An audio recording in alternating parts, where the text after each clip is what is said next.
अगर बेलपत्री पूर्ण ना मिले, एक समय ऐसा आता है कि बेलपत्रियों को कीड़े खा जाते हैं, खंडित हो जाती है, सूख जाती है, बेलपत्री पूर्ण ना मिले,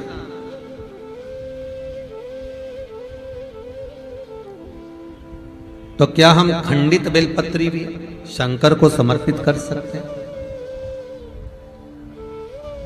देखिए प्रश्न कितना सुंदर है। उसका प्रश्न केवल एक व्यक्ति के लिए ये प्रश्न नहीं होता, ये प्रश्न जो करे जाते हैं ये जग कल्याण के लिए, सभी के लिए। मान लो अगर बेलपत्री साबुत नहीं है, बेलपत्री कहीं कीड़ा खा गया, कहीं बेलपत्री खंडित हो गई, कहीं बेलपत्री में कुछ तकलीफ है, मान लो कीड़ा हो गया या कुछ हो गया और वो खंडित है, तो क्या हम उसको ना चढ़ाएं कि चढ़ाएं?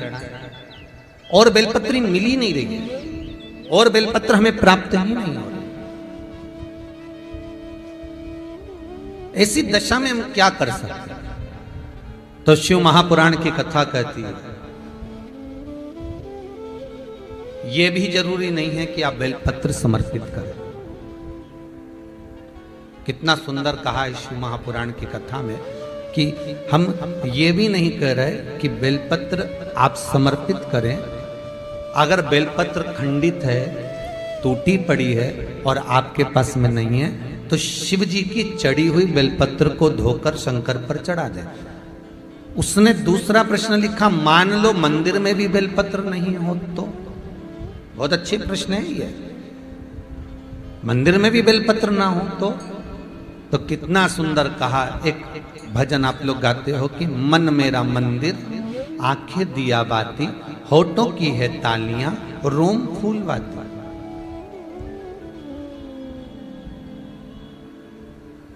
शिव महापुराण की कथा कहती है मान लो अगर ऐसे समय पर बेलपत्र नहीं है तो महाराज भगवान शंकर के शिवलिंग का दर्शन कर कर अपनी ये 3 उंगलियां शिव जी के शिवलिंग को समर्पित करो। कितनी उंगलियां?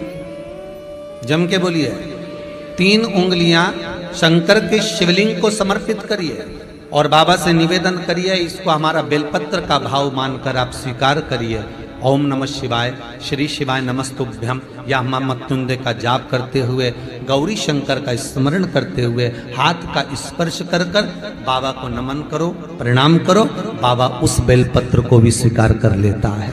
बाबा उस बेलपत्र, यहाँ तो कितना शिव महापुराण के अंतर्गत एक लिंग पुराण है। लिंग पुराण के अंतर्गत वर्णन आता है कि आप अगर आपके पास में शिवलिंग भी नहीं है, आप किसी नदी में स्नान कर रहे हो तो अपने अंगुष्ठ को आगे कर कर आप उस पर भी जल चढ़ा सकते हो। भगवान शंकर उसको भी स्वीकार कर। आप किसी नदी का कंकर उठाकर अपने हथेली में रखकर उसको भी जल चढ़ा सकते हो, भगवान उसको भी स्वीकार कर। भगवान उसको भी ग्रहण कर लेगा, भगवान उसको भी स्वीकार कर।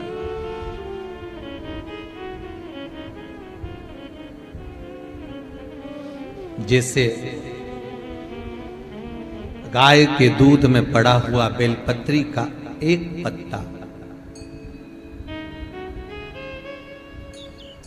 चांदी के पात्र में दूध हो गाय का, उसमें एक बेलपत्री का पत्ता पड़ा हो और शिवरात्रि के दिन या तो दोपहर के 12 बजे या रात्रि के 12 बजे हाथ में लेकर अपने घर के चारों तरफ घुमाकर उसको ले जाकर अपनी कामना कर कर समर्पित कर देने से, उस दूध को, उस बेलपत्र को चढ़ा देने से जैसे लिंग पुराण कहती है कि मनोकामना पूर्ण हो जाती है, उसी तरह हाथ के स्पर्श मात्र से उस शिवलिंग पर बेलपत्र का भाव समर्पित हो जाता है। मात्र स्पर्श मात्र से। धतूरे का बहुत अच्छा क्रम है महाराज, वो केवल शिवरात्रि के दिन करने का होता है। कहते हैं जिसका व्यापार ना चले, व्यवसाय ना चल रहा हो, बहुत ज्यादा कष्ट में जीवन निकल रहा हो और बहुत ही ज्यादा तकलीफ हो रही हो, तो धतूरे को हल्दी में डुबोकर शंकर भगवान को शिवरात्रि के दिन रात को 12 बजे समर्पित करें। उस धतूरे को वापस उठा लाएं 5-10 मिनट के बाद, श्री शिवाय नमस्तुभ्यम बोलकर लाल कपड़े में उसको बांधकर व्यापार वाली जगह में कहीं पर भी उसको बांध दिया जाए, व्यापार पीछे नहीं हटता, व्यापार अग्रण्य भाव में बढ़ता चले जाता है। महाराज उस धतूरे को केवल परंतु शिवरात्रि के दिन रात को 12 बजे ही किया जाए, हल्दी में डुबोना पड़ता है।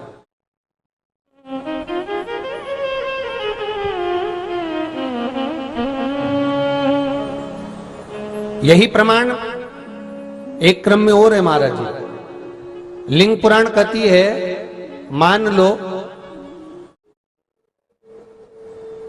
किसी व्यक्ति को कोई एक भारी बीमारी हो गई, बड़ा रोग हो गया, और वो रोग डॉक्टर कह रहा है कि ये ठीक नहीं होना है, बहुत तकलीफ उसमें है और कष्ट ही कष्ट है, वो ठीक नहीं हो रहा, दवाइयां लग रही, गोलियां खा रहे हैं। तो महाराज उसका भी वर्णन है। 7 धतूरे, कितने धतूरे लेना है? 7 धतूरे। कोई सी भी शिवरात्रि से मतलब महीने में एक बार शिवरात्रि आती है, प्रत्येक महीने आती है। किसी भी शिवरात्रि के दिन 7 धतूरे लेकर, एक धतूरे में मौली, लच्छा, नाड़ा लपेटकर, चंद्रमौली भगवान का स्मरण कर उस मौली को लपेटकर 6 धतूरे में हल्दी लगाकर शंकर भगवान की जो जलाधारी है, जलाधारी में आपको पहले भी वर्णन किया है, शंकर भगवान का ये शिवलिंग है, ये जलाधारी है, ये भगवान का जल निकलने का स्त्रोत, चरणारविंद का भाव। शिवलिंग जहां रखा हुआ है ये पार्वती जी का हस्त कमल, जो ये गोल भाग है ये पार्वती का हस्त कमल, जहां शिवलिंग रखा है। जहां से जल नीचे गिरता है उसके सीधे भाग में श्री गणेश जी महाराज का स्थान है, उसके उल्टे भाग में श्री कार्तिकेय जी का स्थान है। जलाधारी के सामने एक मोटी सी लाइन होती है, कहीं सांप बना होता है, कहीं स्थान बना होता है। जो मोटी सी लाइन है ये शंकर भगवान की सबसे छोटी लड़की अशोक सुंदरी का स्थान है। जलाधारी के ऊपर जो 3 टेकी लगी है ये भृगु ऋषि का, भृंगी गण का स्थान है।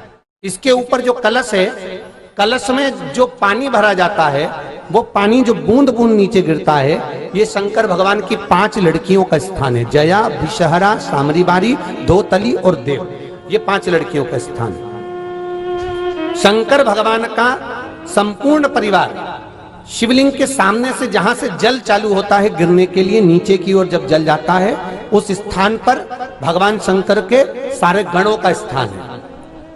फिर जब जल बहकर सामने की ओर जाता है, जितनी दूर तक जल जाता है उतनी दूर तक भगवान शंकर के उस जल भाग को ग्रहण करने के लिए 33 कोटि देवताओं का स्थान है।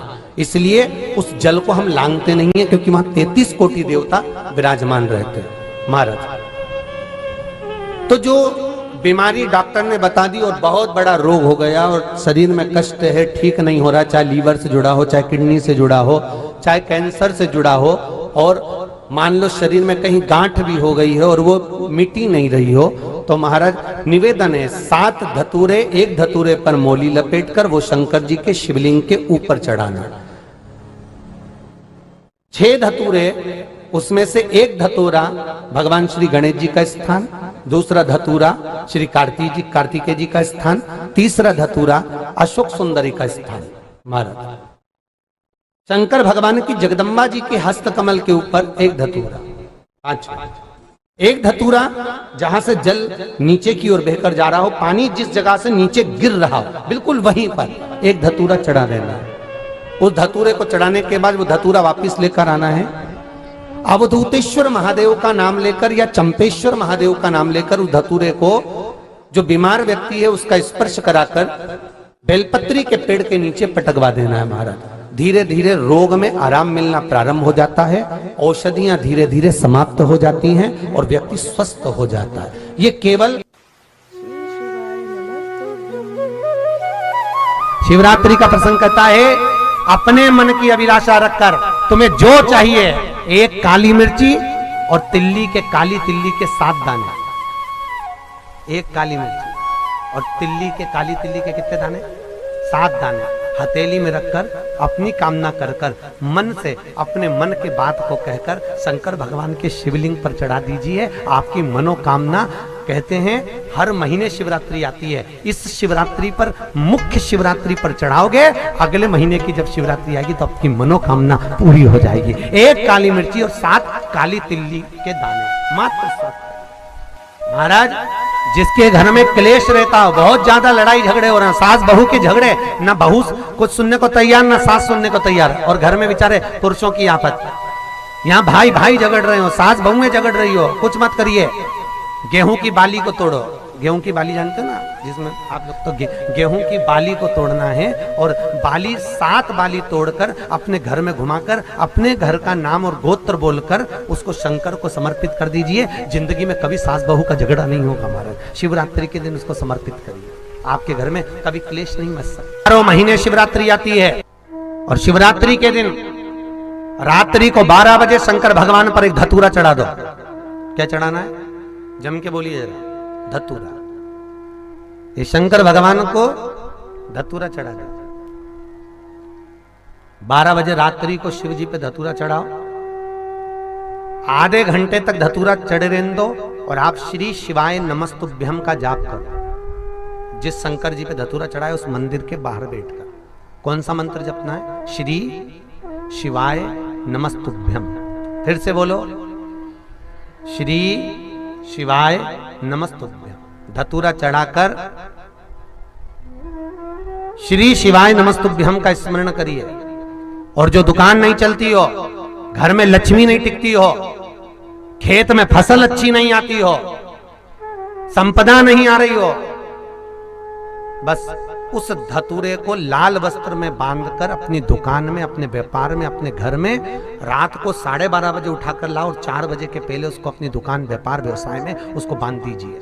और अगर जो जमीन फसल सही नहीं दे रही हो, उस जमीन में ले जाकर गाड़ दीजिए। आपको जीवन में कभी तकलीफ नहीं भोगना पड़ेगी, लक्ष्मी बढ़ती चली जाएगी महाराज, संपदा बढ़ेगी। जो व्यक्ति ज्यादा बीमार रहता हो, बहुत बीमारी उसको घेरे रहती हो, परेशान रह रहा हो, बीमारी बनी हुई है, तो बोर चढ़ाइए। बेर, क्या बोलते हैं यहाँ पर? बेर की बोर, वो खाने वाला बेर जो होता है, उस बेर को 7 बेर ले लो, और 7 बेर को लेकर अपने ऊपर से घुमाकर शिवरात्रि की दोपहर के 12 बजे शंकर भगवान के शिवलिंग पर ले जाकर उस बेर को चढ़ा दीजिए। आपका रोग, आपकी बीमारी मात्र 3 महीने के अंदर समाप्त हो जाएगी।